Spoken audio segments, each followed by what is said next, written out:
sur la terre ferme. Vous connaissez le basque, l'occitan, mais connaissez-vous le gabaï, une langue d'autrefois, une variante du saintongeais, jadis parlée dans le nord de la Gironde. Aujourd'hui, une poignée de passionnés s'attachent à mettre en lumière ce dialecte. Jean-Pierre Stahl, Ludovic Cagnato.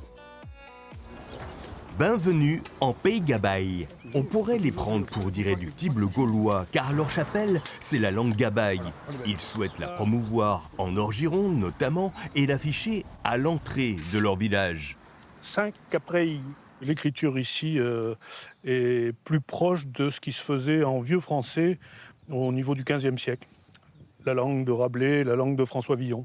Pasteur, maintenant, on va être comme les Bretons et le Pays Basque. On aura nos noms à nous. Il n'y aura pas que la langue occitane, il y aura la langue gabaï. À Saint-Capreil, ils ont déjà rebaptisé certaines rues aux sonorités chantantes.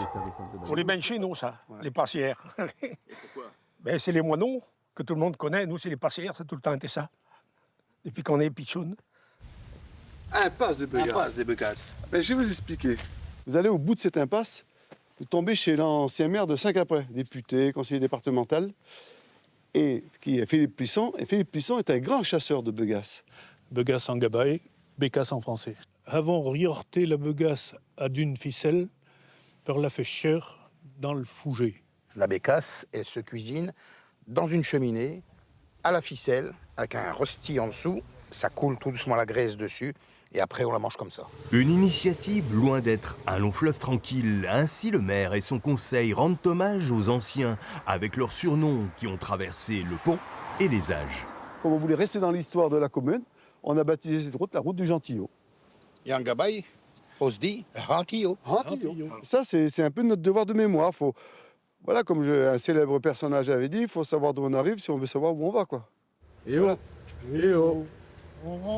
Leur association mène un travail de fond et s'adresse à de nombreuses communes du Nord-Gironde, du Libournais et de Dordogne. 105 villages, ça fait beaucoup de travail.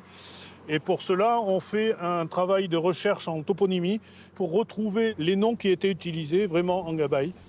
Et dans ces histoires du passé et de langue, il y avait aussi souvent ces échanges truculents au café du coin. Bon aussi, un petit verre d'eau bien. Oui, comme un souhait, mais on va boire une bière. Il disait un bon coup de bien au Fiat Lagoule. Ce qui veut dire? Eh bien, un bon coup de blanc, c'est bon pour la bouche. En français, à consommer avec modération, bien sûr, mais ce projet de bilinguisme trouve aussi un écho dans cette librairie.